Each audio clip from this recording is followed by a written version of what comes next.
What's going on, guys? The Mercedes swap shop. So I don't know if I'm gonna time lapse this or if we're just gonna keep it real time and just kind of go through. But yeah, let's get to tearing down this thing. Spark plug wires, they're on there pretty tight. Sometimes you need to use like channel locks or something. Sometimes they slip off pretty easy. But trying to get hands in there. Oh, and all you need to do is just kind of twist a little bit. And it'll come right out.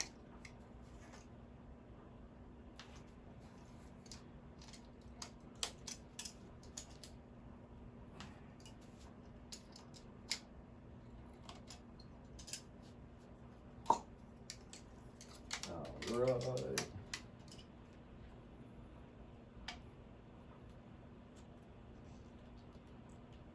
Coil plugs. These ones are a little bit, these ones are already broke. These things always break. I don't think I've ever seen one with them not broke. And once those tabs break off, it's a little harder to get them off, but you know, just a little flathead. Try to like wiggle that thing up a little bit.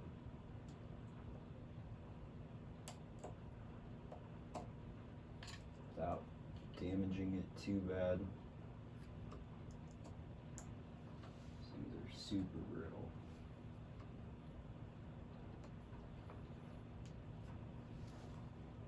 Oh, that one's crazy. I need a thinner.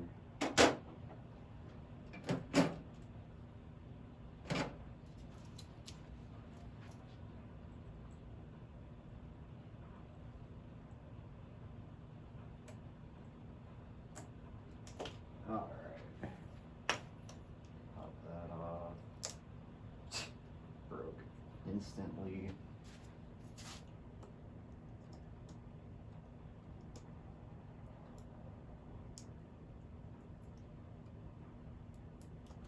They'll seat even when they're broken. They've got like these little rubber guards in them. I was trying to help that one and it still broke.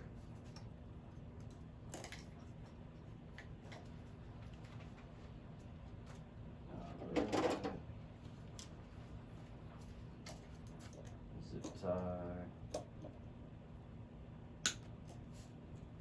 So this is going to be the donor block for the SRT or 32 AMG. We're going to rebuild this engine with those internals, and then I'm going to try to find a buyer that is looking for a swap for either a Crossfire or an SLK or something. I have a flywheel, so we can go manual if they want. Just found that flywheel. Looks really good too.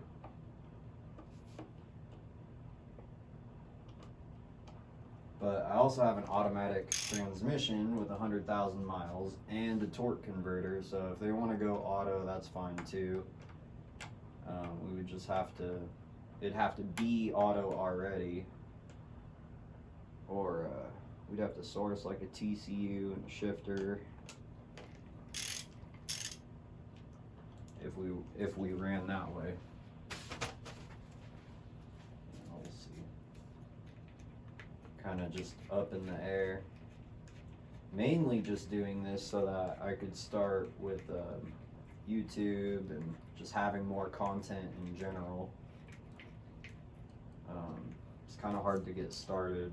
I should have started a long time ago. That was the plan many years ago. was to do YouTube, and then I just kind of got lazy, kind of got out of it for a while. I did my Crossfire has a 5-liter from an SL500. I did that swap back in 2013. It was the first one in North America. There was one set of people that had done a manual with the 5.4 naturally aspirated out of a C55. When they did theirs, though, they didn't really produce much info. I had people over in Germany that I talked to that knew a little bit about it, claimed that, you know, they were behind it or whatever. And a lot of them, when we're saying stuff like it doesn't work right, they had issues. Things didn't work, and that's kind of what got me to start doing the swap that I do. I offer full factory for the ECU. So if you were to do something that's still running a DOS2 system, the old transponder flip key, I can get everything working still. If you're on the newer infrared key, I can still get everything to work. A lot of people can't get like cruise control and stuff like that. And I offer full factory swaps. There's no TCU hidden in the glove box. There's no, or TCU hidden in the passenger foot panel. There's no shifter hidden in the glove box. None of that. Just get rid of everything that made it an automatic, and it runs with a manual. And you can put whatever manual you want in there. I use the NSG370. So far, it's proven pretty reliable.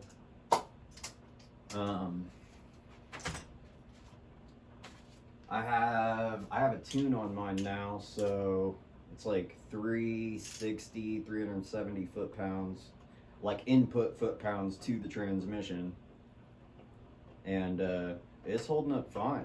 I mean, 7 years of beating on it, and it does pretty great.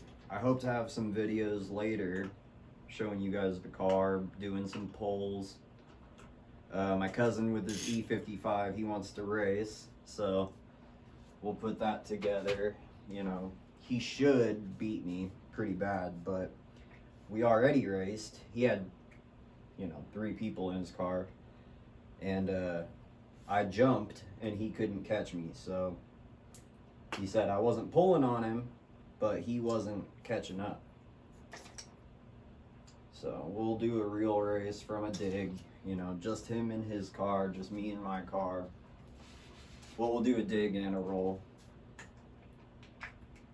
I think I already know the outcome, but it'll be fun either way. He's just stock too. I have a tune for him, but we haven't done it yet. So we'll probably do the races and then do the tune and then do the races again. And then that'll show, you know, for the E55 guys, like how much difference, you know, that'll be. The tune made quite a bit of difference in mine.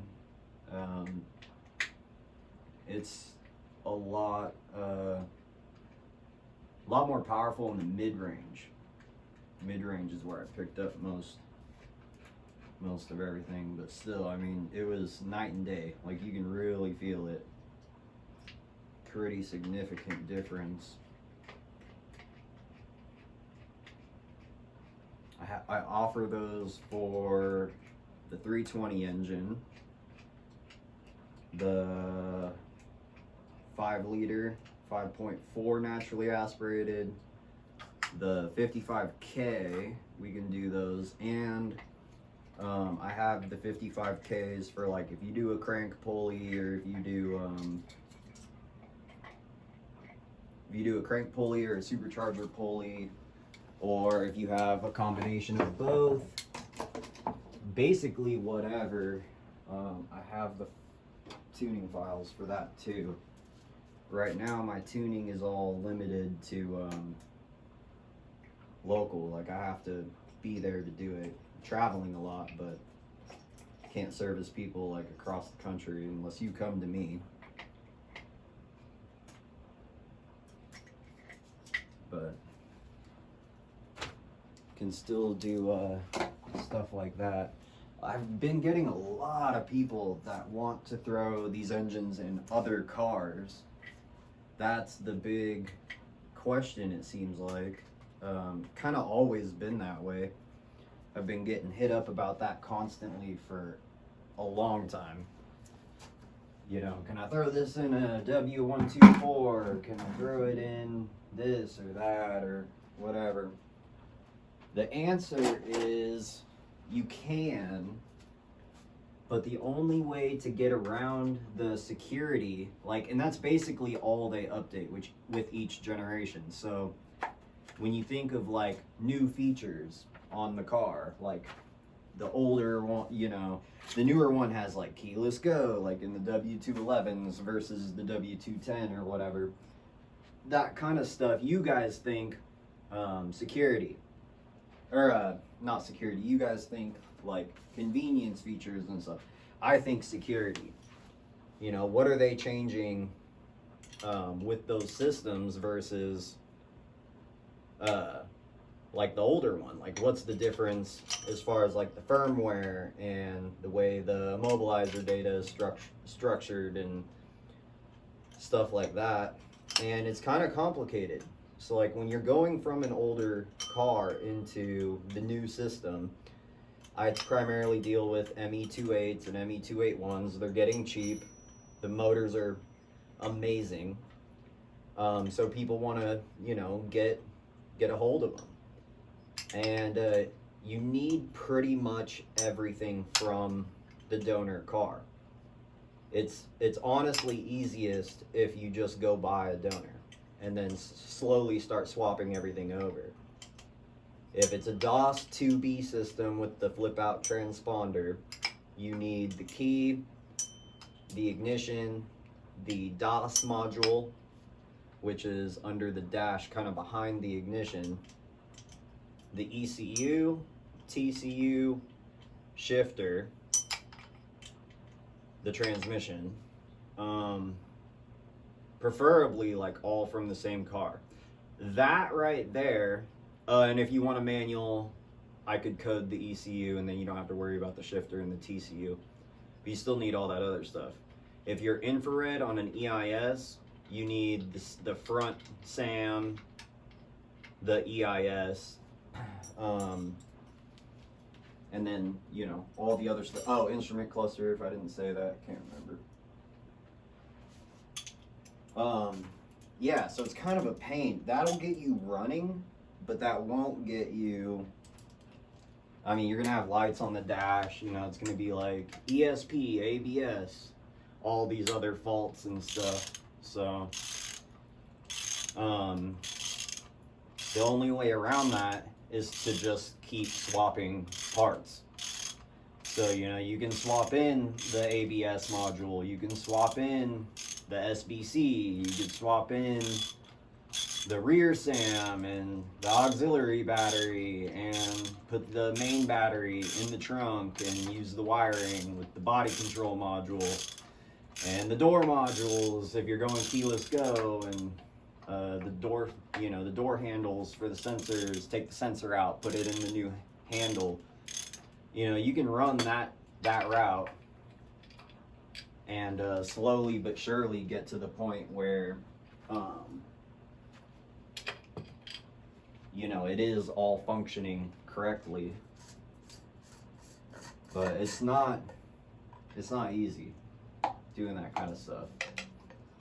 The main response I get from people after I tell them is, you know, oh, it sounds too complicated. Oh, it's really hard. And like, really, it's not very hard. It's not very complicated. It's just a matter of gutting one car, just laying it all over into the next. Try to find something that's roughly the same size. If you have a W210 and you're, well, that's a bad example. Yeah, if you have a W210 that's ME 2.0, and you want to update to ME 2.8, find a W211 or another W210 that's newer, and swap over the systems. Swap over all the wiring, swap over all the modules, and just do it that way. It's really not, it's not that complicated.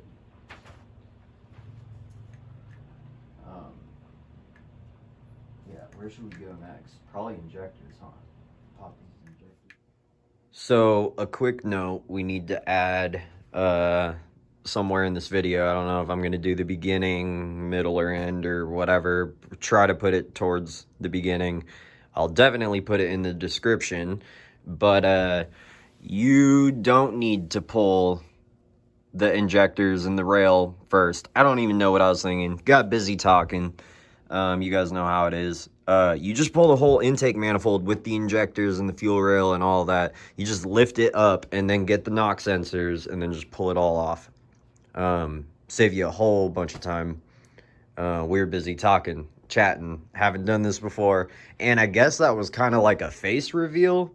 I just realized, like, most people know who I am, like in the Mercedes world, especially the Crossfire world, but I don't think anybody's ever really seen my face. Like, all the get-togethers are on the, you know, to the east. I'm over here in California, and yeah, so I guess that's that. And yeah, we'll get to it. We'll get this this all done. For the injector plugs, these things are kind of a pain. When you pull them off, there's these clips, and you don't want to drop the clips. I mean, we're tearing the whole thing apart, so if I drop some clips, I'm not too worried about it, but you can get them off with your finger, but I'm trying to see if the channel locks are going to make it easier. Oh, yeah, you can't, huh? Didn't even get to that one with your finger.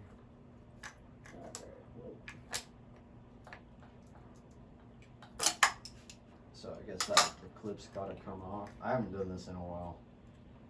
The injectors. So let's pop it off with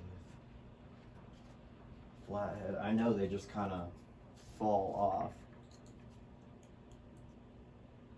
the plug for the injector once you have the clip out of the way.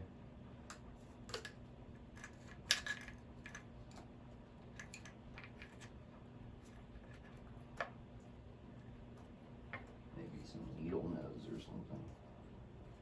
Make it a little easier.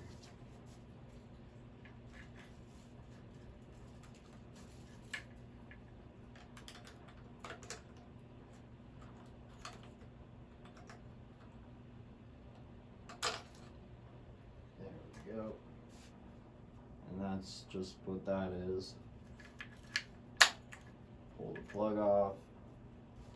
Here, we'll put the clip back on it actually right away.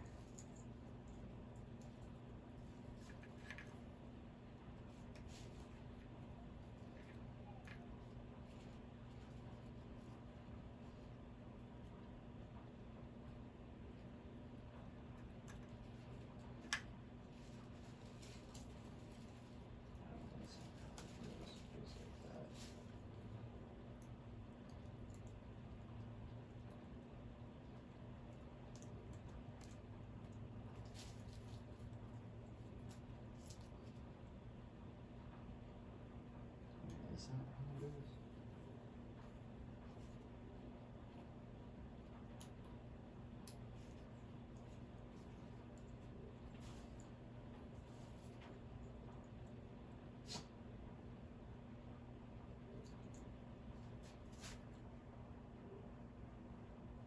Oh. I guess it helps to look at the other ones first.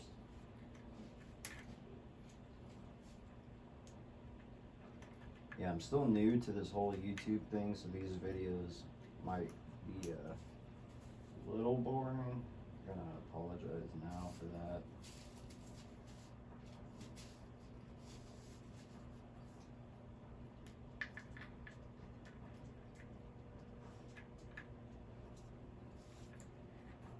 Oh, because I was doing it upside down. That's, okay.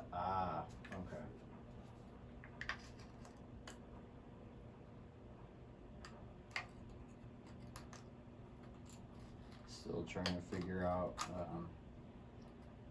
you know, where this channel's even gonna end up going. I think we're just gonna kind of wing it, you know. I'm really just gonna take you guys along on some of the adventures that I go on. I've been doing like all this stuff for years and years now, and I haven't really shown it off, I guess. I don't know what the proper verbiage is for it. Try to be a very like humble person.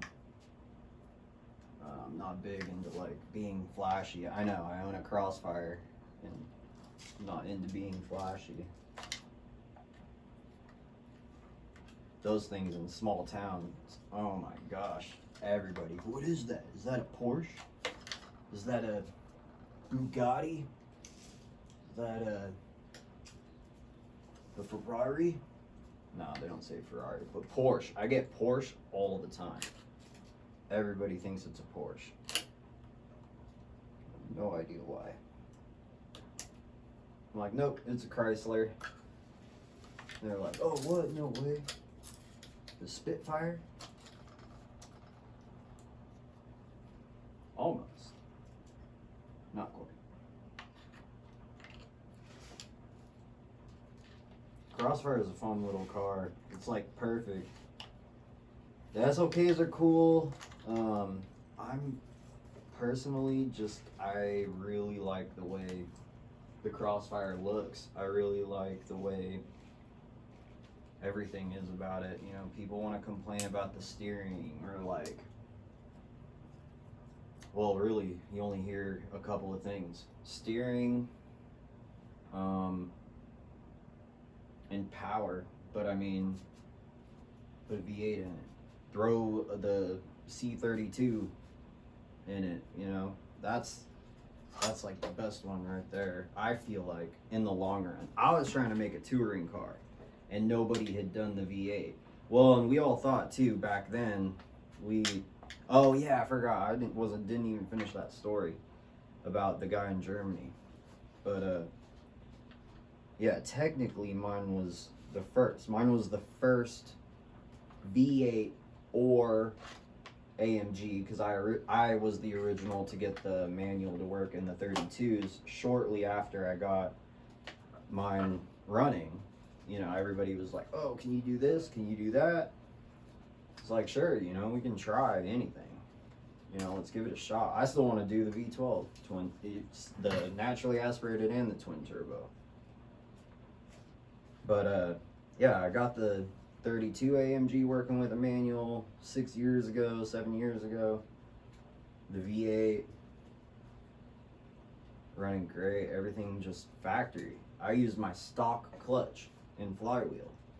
My car had 70,000 miles on it, something like that. Now it's got 130. You know, I've had the V8 for 60,000 miles, and that thing is still like great. I'm getting ready for needing a new clutch, but ooh, yeah, that hose just broke. Whatever. It was like super hard. I have spares. Whatever. The valve cover hoses, you gotta change those out every so often. They just get hard and then break. Yeah, I wasn't sure if power steering fluid was going to come out of that, but it looks like it's not.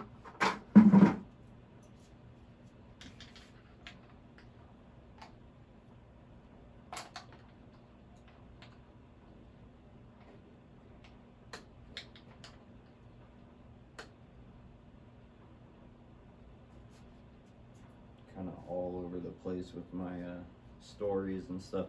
I didn't want to do another build where it's a T27 and this is a yada yada and this is how you do. I mean, there's 1,000 of them. If you want to see that, go to like XF Motorsports. He's got the teardown on the M113K. That is a cool video. Or a cool set of videos. He has like 6, 7 parts tearing that down and everything, and tells you exactly like what pretty much everything. There's a couple of things that he didn't really explain, and if we get to stuff like that on here, you know, I'll make sure that I go over it. But I don't know if I'm gonna rewatch his videos to get that stuff so that I know. But dang, this one's fighting me. Can't really get your hand in though.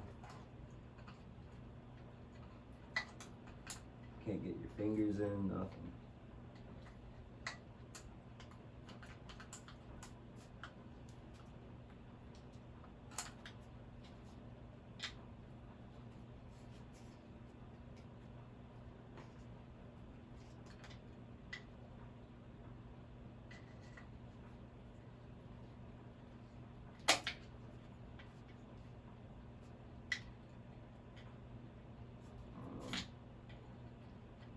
Magnet.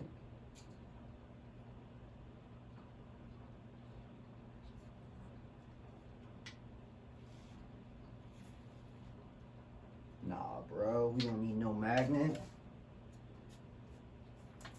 Fish it out with some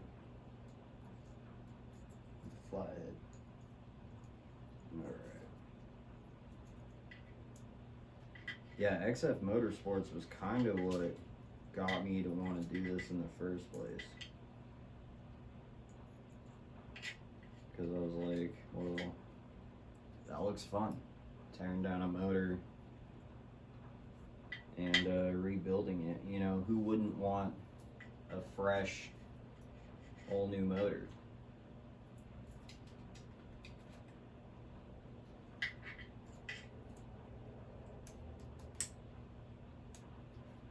And that's kind of like, well, that's a lot of this too, is like, you know, I want to really help somebody out. C32, oh yeah, that's another thing I was talking about. C32 for power is the way to go. A lot of guys are like, oh, I want the most horsepower possible. Should I swap in a 5-liter? Like, no. You know, the compression's low, sure. It's 10-to-1. The 320 is their 10.5-to-1. I want to say the 55 NA is, you know, a little more or whatever. But like 11 or something to 1. And like, sure, the 55 NA in an SLK or a Crossfire, it's perfect. But if you've got a big body Benz, even a mid-size like an E-Class or something, like you're gonna want the M113K or the M112K, which, you know, has a pretty good that one dropped down to B, whatever. Those, they, you know, there's tons of people who have done everything you can think of to those cars. I mean, there's so much you can do. Modability is crazy. And it's like, I knew there's a while ago, long time ago, there was this guy who had a SRT6 that was in the 10s. He was running 10s with that 32 AMG engine. I mean, I think he had nitrous, but he wasn't like all motor with the supercharger. I mean, he had some, you know, some other stuff.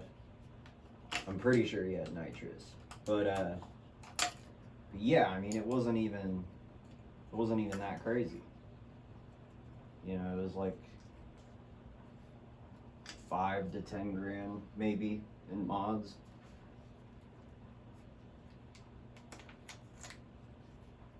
Yeah, I don't know. I mean, the C32 is a great engine, and in a Crossfire, especially if you're manual like that. So there are a couple of reasons why I'm like so obsessed with the manuals. You're gonna hear me talk about them a lot. And it's not just because like, oh, I'm the only one doing it, or like any of those reasons. Like there's a lot that goes into it. You end up having more power because there's less drivetrain loss. So my 5-liter versus like an E500 or whatever, I automatically have more power just because of the fact that it's a manual. Like, not like everything else aside, shorter exhaust, better intake, yada yada, whatever. It's already faster just because of that. So, I mean, there's so many benefits, I feel like, to the manual. Less drivetrain loss, lighter weight. My car, stock Crossfire is 3,100 pounds, something like that. V8 versus the V6 adds 100 pounds, almost exactly. I think it is exactly. Brett went and weighed stock to stock. Mine has racing seats, so I'm a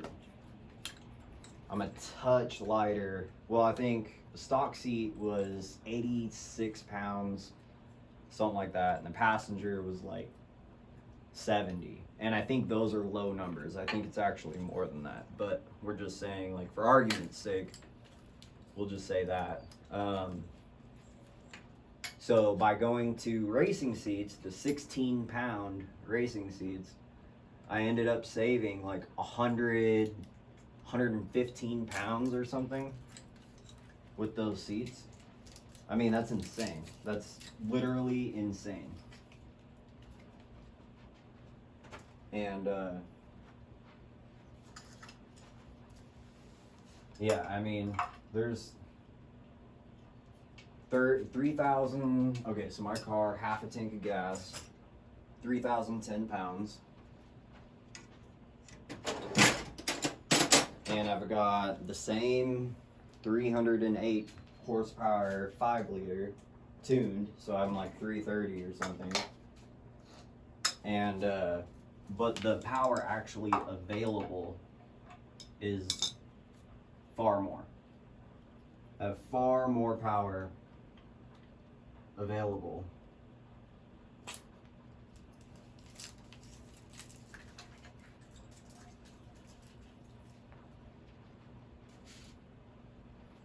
Than you would. So I mean, that weight difference really starts adding up when you're already talking about adding all the other factors. Oh, you know what I just realized? I didn't even need to pop those injector things off, because you can just pull the whole rail with the injectors. Oh well. Forgot about that. Like I said, this part I haven't done in a while. That block was the first block I've ever stripped, and that was pretty easy. Like, I was really worried that there's gonna be things missing from the video and more to it, but it really wasn't that bad. It wasn't bad at all.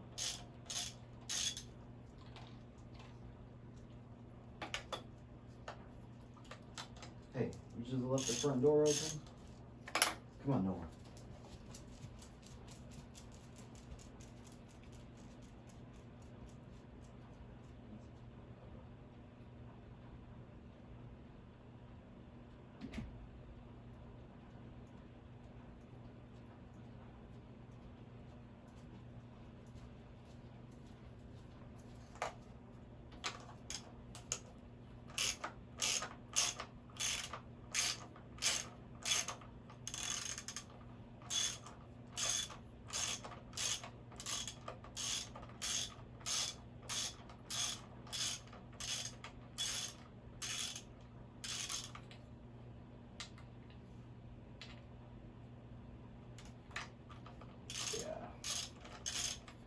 What were we talking about? Weight, power to weight on the Crossfire, as it sits right now, is around 8.6 to 1.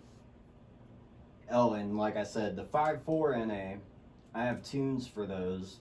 They're about 400 horsepower.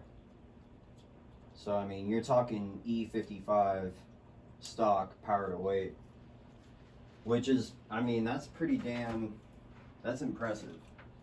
I mean, that'll like really kick you back. Like, you will feel that. That's a good amount of power. Like a good, yeah, really solid amount of power.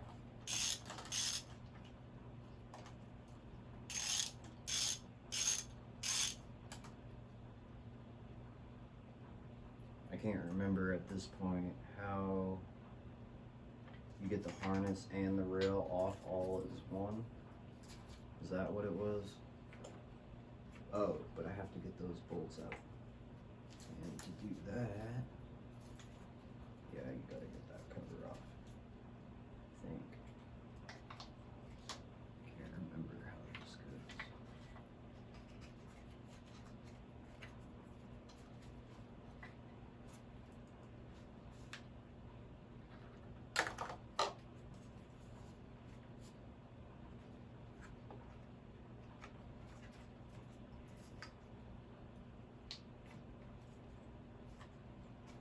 I want to say too, this like, yeah, that's right.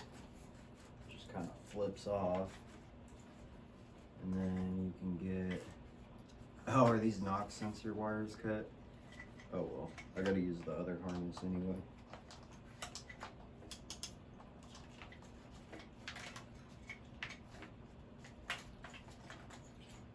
That's kind of crazy though.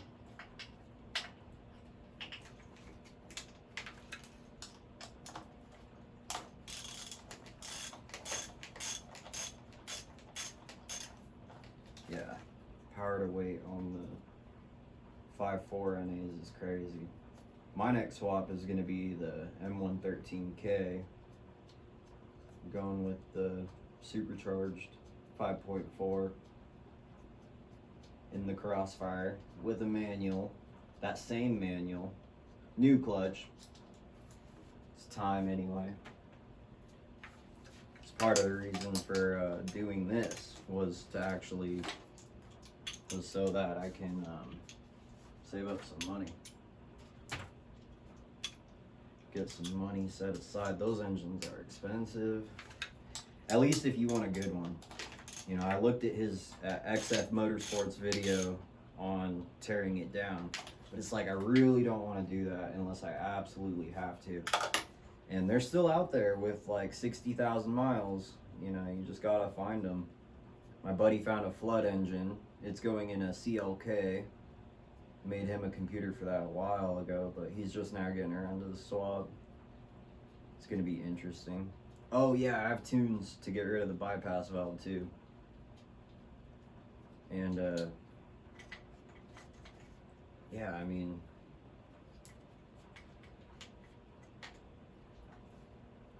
that hose is effed up. Alright, so all that's good. Oh, the EGR. Need to take that clip off.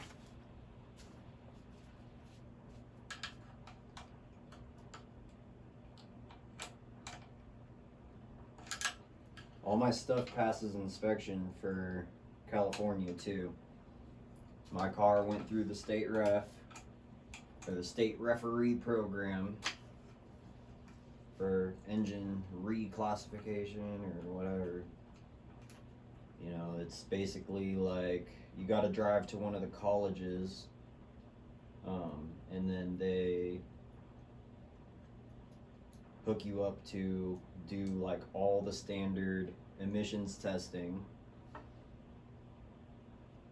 and see if, you know, everything's good. Everything has to be like the stock factory emissions equipment that came in the vehicle or like the donor vehicle or whatever. So it passed with flying colors. I mean, it was in and out, real simple. Oh, the knock sensors are this way. So what's this one that was cut?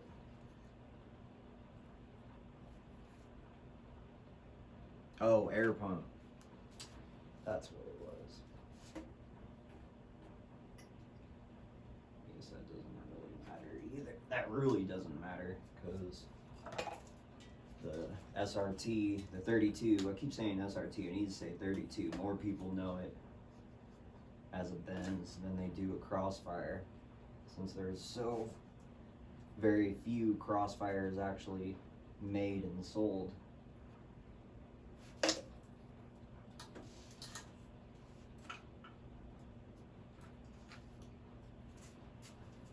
But the 32 doesn't have an air pump. It functions off the supercharger.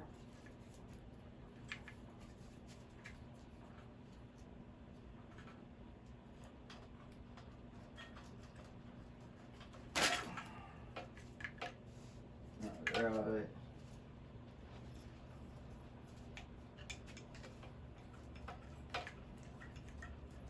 Yeah, all the injectors just popped off right with the rail. Forgot about that. So, if anyone's watching this and deciding to go tear down their NA, you can leave the injectors plugged in. It's gotta come with the harness anyway.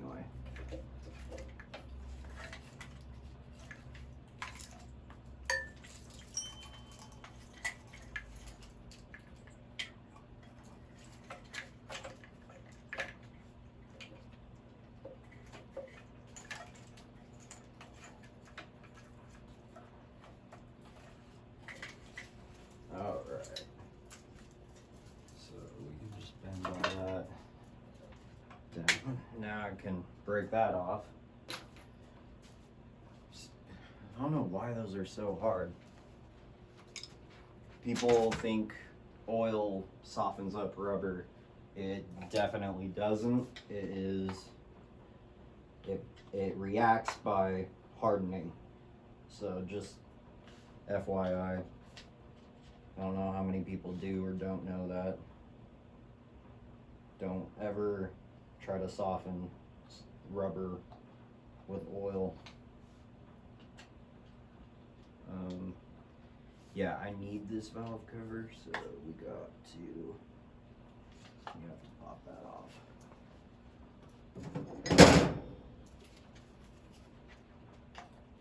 This is what we're gonna do.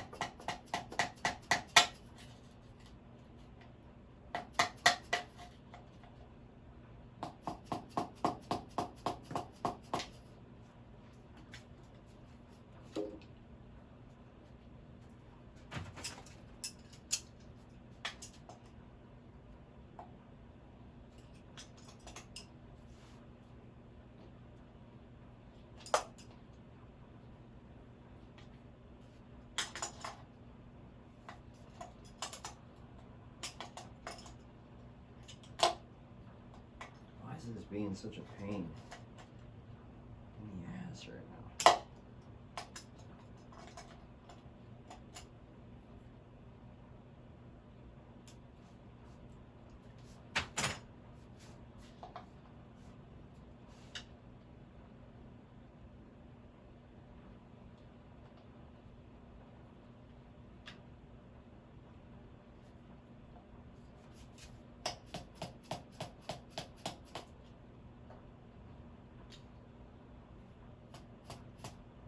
We're gonna actually break this by splitting it.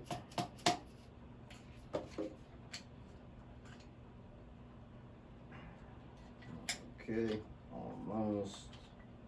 And there we go. You hear that? Like a rock. Crazy. Here's that other injector.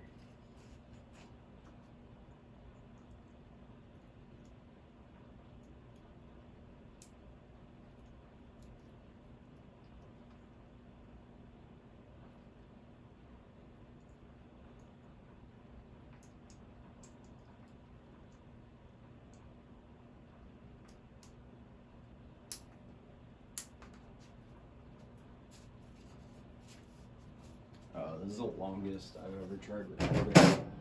Too, we should probably check it. Still going. Cool. Alright, where are we getting to now? I guess just like random vacuum lines and stuff. Dude, these things are ate up. Crazy. Oh yeah, those are really bad. You want to pull it off the intake manifold or pull the intake manifold and leave them on? Probably the latter.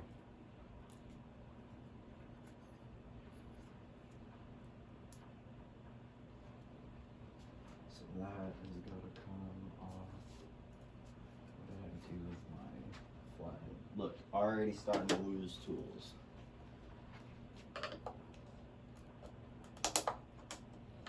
That's the thing with projects is like, my wife showed me a video and it was like the steps to projects or, you know, home projects, but I mean, still it's the same thing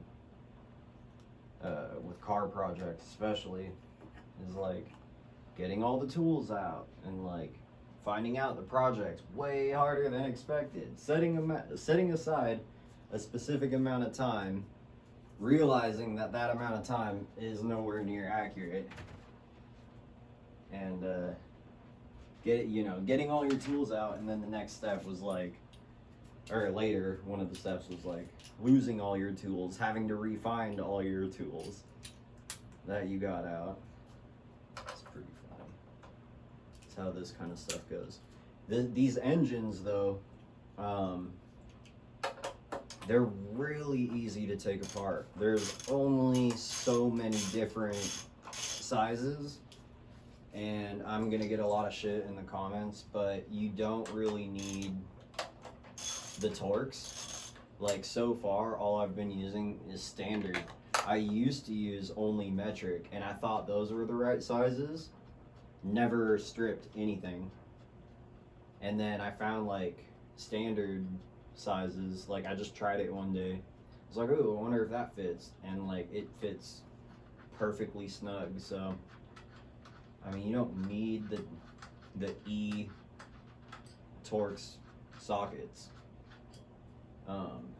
Is it recommended? Sure. I mean, if you're not like very experienced and you think like you might be damaging stuff by digging into it without the right tools, like, sure, you know, and go get them anyway. Like, I've pieced stuff together like over time, and like I used to have all the Torx, but it goes missing, you know, people borrow it and you never get it back, and so I only have like some at this point. But yeah, like, you can pretty much do anything you need on any of these with metric or standard. I'm just gonna say standard, you know, take my word for it. That's what I've been using lately, like the last few months, and it's been perfect. So I went to take the EGR off the back of the manifold just now and realized it might be better to pop it off the other side, the other end.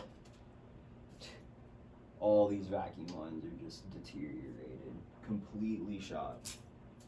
So I'm actually gonna pull the EGR from the head instead.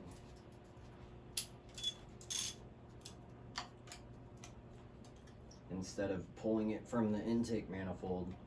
And if you do pull these apart, get a breaker bar. It makes everything so much easier.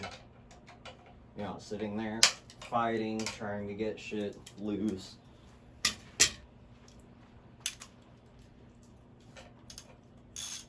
Real lifesaver.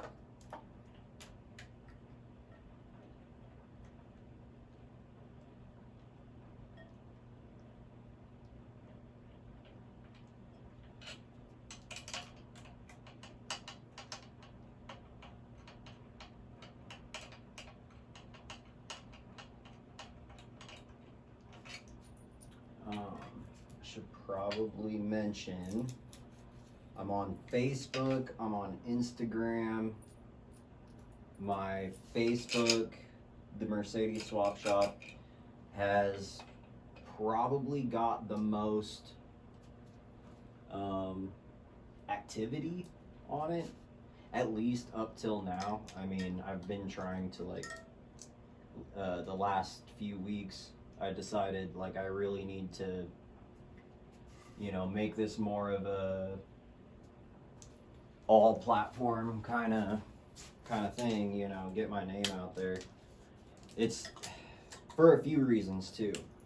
I've been realizing that there's more and more people that are offering the ECU services that I have, and you gotta be really careful. Like, there's so many times I get ECUs that, like, oh, I had so-and-so do it and now something's messed up. They send it, you know, it's bricked, and it's like, I really don't like dealing with other people's crap. Like, I really don't like having to start over on someone else's project.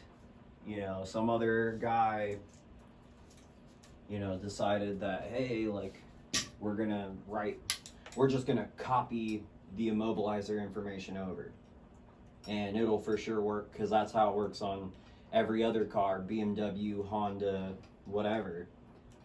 And it's like, these things are tricky. Like, the CAN bus will spot flaws in the code under, like, the most simple things. Like, I don't know, you can't really start the car with bad data, is kind of like the rule of thumb. But, like, we're realizing, like, I've realized over the years, is, like, I've sent projects to people that have to be, like, slightly adjusted because, like, part of the mapping got corrupted or something. And I mean, that kind of stuff happens. It happens with tuners, and, like, more and more as these cars age, I'm getting ECUs just to fix, not even for, like, swaps or anything. And you know, you just can't be too careful. And, like, all these guys who are just now starting to do the ECU work, they're like, oh, we're way cheaper than the Mercedes Swap Shop, like, don't go to them, go to us. And they're fucking your car up, man. Like, they don't know what they're doing. They're brand new. Like, I showed in one of the last videos, I have like 15 ECUs up there. Those are all burnt. Like, they're all done. You can't do anything with those ECUs. They're parts boards now, because that's how many it took me to learn this. Now the ECUs are $600 a pop or whatever. Like, these guys can't do it. And they're telling you they can because they think, they have a theory. I was the same way when I first got into it. I did it all on my own dime though. It wasn't on customer cars. Like, and these guys are like, oh, if I get so-and-so to fund, you know, pay me enough, I can go buy this programmer, and then I can do this and that. And it's like, the whole time I've just been trying to help people, like, just get it done the right way so that you can get on with your swap. I help guide people all day, every day, all the time, constantly. I'm constantly like, you know, helping people understand the swap, the mechanical side of it, so that they can get it done, like, on their own dime, on their own time. Like, it doesn't have to be, I don't pay people to consult. You know, if you want to talk to me about, like, a swap plan, or, like, you don't really understand, like, how to get the exhaust manifolds figured out between the V6 and the V8 because the downpipes aren't right, like, just call me. Like, I'll talk you through, like, every part, every aspect, whatever you need to help you get it figured out. Like, I'll do. The ECUs started the same way. The ECUs were only meant, like, yeah, I want to make money, but that wasn't the main reason that I was doing this. The main reason that I was doing this was to help people not have to go through the bullshit that I had to go through. It's so much more complicated than most people figure. They're like, well, I come from Jaguar, or I come, the big one's BMW. Everybody that owns a BMW is like, oh, it's the same exact thing. Like, it's not even close. It's not the same thing. Mercedes made everything so complicated for these engines, or for the electronics. And it's such a huge pain in the ass trying to merge systems, you know, and they'll be like, oh, you know, we don't have to put the EGR, or we don't have to do this, or have to do that. And it's like, I have everything figured out to the point where I know what each thing in each field can change so that it can be adjusted to fit your car specifically. There's differences between firmwares. There's differences in the immobilizer between firmware versions in the mapping. All of that all plays together for so many different outcomes. And it all needs to be taken into account when doing that. And like a lot of guys just don't realize like how complicated it really is. Like, it really is something that you gotta be careful.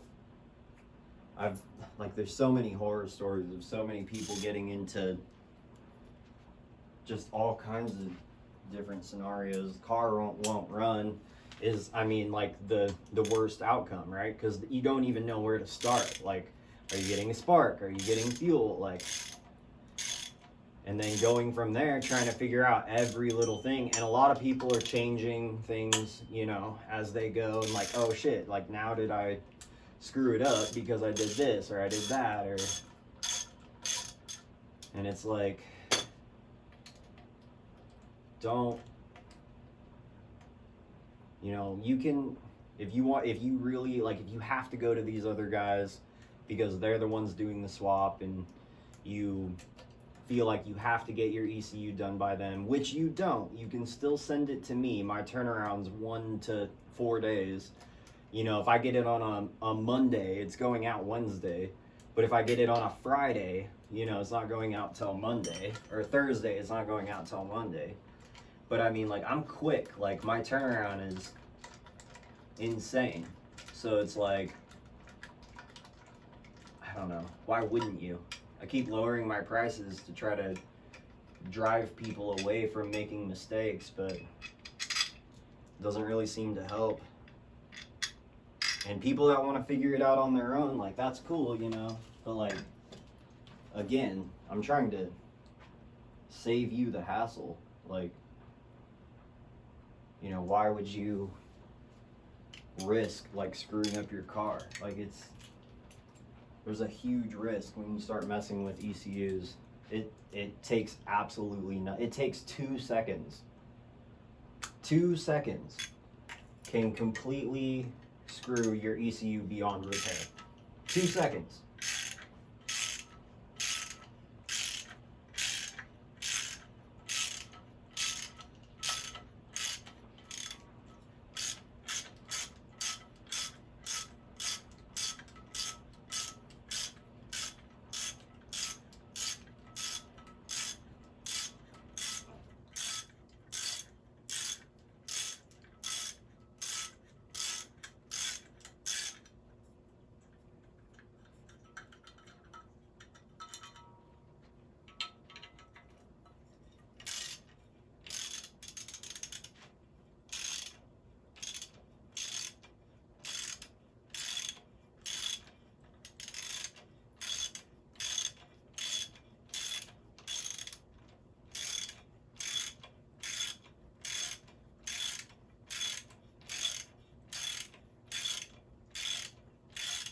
Yeah, especially going to the manual. The M113K manual, we just figured out like a month ago. Oh man, that was a nightmare. Absolute nightmare. got it though. My car starts off the 55K ECU. So I mean it's good, it's ready to go. Oh, what did I do with, oh, it's still on the harness, isn't it?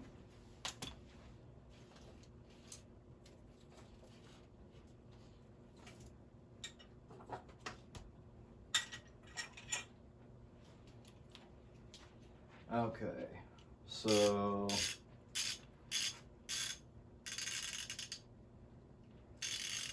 try to see like where are we at right now. Oh yeah, that was one thing I was trying to figure out from XF Motorsports video. He was like, oh, it's like a 22 millimeter to pull the oil filter housing. And I was like, I don't think you can on some of the engines. Yeah, you can't. There's no nut in there. That's that whole thing is one piece of the timing cover. And I'm pretty sure the M113s are the same way. I got an engine from somebody and it looked like in transit or when they pulled it or something, that they dropped it. They dropped the engine. And the oil filter housing was like snapped off.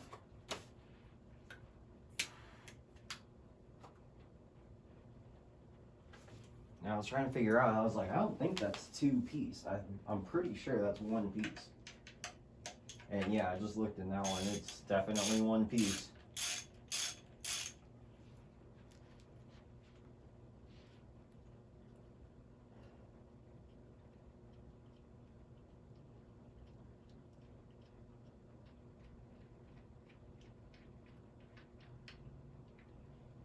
Dipstick and dipstick tube.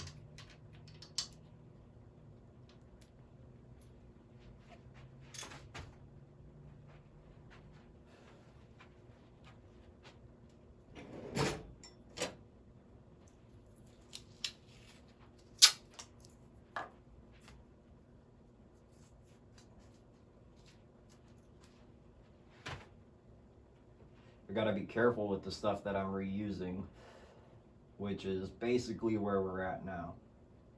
Like pretty much from here on out, everything's getting reused. Pans, block, heads, valve covers. I think the thermostats are the same. I think they come off at different angles, but that doesn't really matter. If it's going in a crossfire, then this is the angle that I'm gonna want to run the upper radiator hose.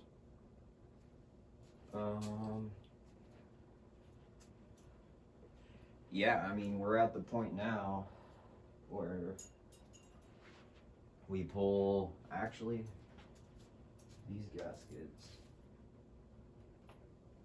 no, wherever that just went, oh, it's gone now.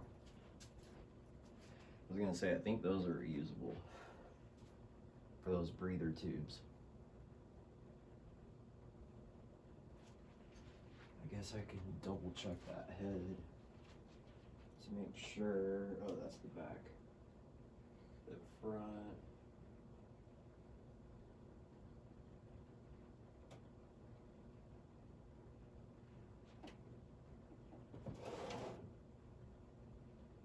Yeah. Yep. It has that same breather tube.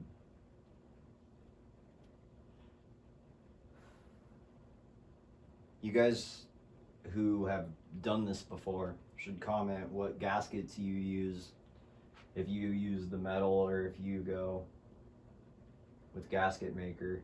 I use gasket maker for most of the stuff. You know, they tell you like, get this gasket, use this gasket, and no. Like all this from the valve cover, like I never buy valve cover gaskets. It's always gasket maker. Water pump, the last water pump that I did has not leaked at all. I did just gasket maker. I don't even Don't even screw around with the other shit. Don't put that little rubber gasket and then gasket maker around it. No. It's not even worth it. Just put a little bit of, put more gasket maker in the crevice for the rubber ring and just seal it like that. It's so much better. It's far more permanent. It's not gonna leak. And it's still not hard to get off as long as you use the right stuff. Yeah, this engine looks really good. I picked this one because the other ones are fine too, but I think this is going to be the one that we're going to want. Everything on it's a little bit cleaner. And I think I'm going to cut the video at this point, and then we'll reconvene when I have more time so that we can valve covers, heads, water pump timing cover, and then pans down to the block, get the pistons out. I'm still trying to figure out if the rings between the 3.2 NA and the supercharged are the same. I think they are. Everybody sells rings for the 3.2 NA, but zero sell rings for the 3.2 supercharged. I find that a little odd, especially when you're hunting and you're like 3.2 rings, and it's like C320, SLK320, yada, E320, yada, yada, yada, yada. And it's like 032. Nowhere. They don't even offer that model as a selection. So it's, I don't know. Kind of strange. I'm guessing they're the same rings. But comment if you know any different. If you're certain that the 3.2 supercharged rings are different, then that's what we'll go with. I'm actually waiting on the bearings to come, rod bearings, crank bearings. I have a full set for an M113. I believe that the crank journals and everything are the same between the two, so the bearing set should be fine to use on the SRT crank, which is actually right here. I think these are all the same diameter, so I think it should be fine. I don't think it should be. I think it'll work out. All the bearings were spun on the old one. Everything. Not bad. I saw worse on a couple other people's cars. Their bearings were like completely spun, but mine spun just a tiny bit. So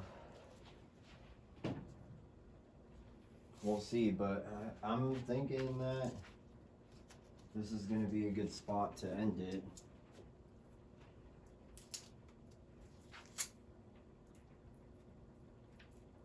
Yeah, it's not clean enough to stick. Whatever. Just have to be careful. Is there anything else I want to add, mention? Nah, if you guys got projects and you're working on them, I love to see that stuff. Post on my Facebook, tag me on Instagram.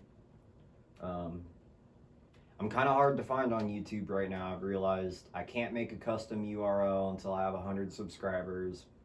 I can't, you can't search the Mercedes Swap Shop with spaces and have me pop up. It's different stuff that pops up.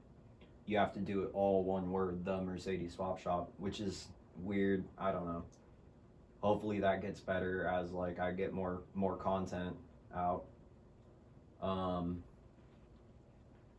Yeah, at the Mercedes Swap Shop on Instagram, the Mercedes Swap Shop on Facebook, and the Mercedes Swap Shop for YouTube. Cool. Thanks for keeping me company, guys. So a quick note, we need to add somewhere in this video. I don't know if I'm going to do the beginning, middle, or end, or whatever. Try to put it towards the beginning. I'll definitely put it in the description. But you don't need to pull the injectors and the rail first. I don't even know what I was thinking. Got busy talking. You guys know how it is. You just pull the whole intake manifold with the injectors and the fuel rail and all that. You just lift it up and then get the knock sensors and then just pull it all off. Save you a whole bunch of time. We're busy talking, chatting. Haven't done this before. And I guess that was kind of like a face reveal. I just realized, like, most people know who I am, like in the Mercedes world, especially the Crossfire world, but I don't think anybody's ever really seen my face. Like, all the get-togethers are on the, you know, to the east. I'm over here in California, and yeah, so I guess that's that. And yeah, we'll get to it. We'll get this this all done.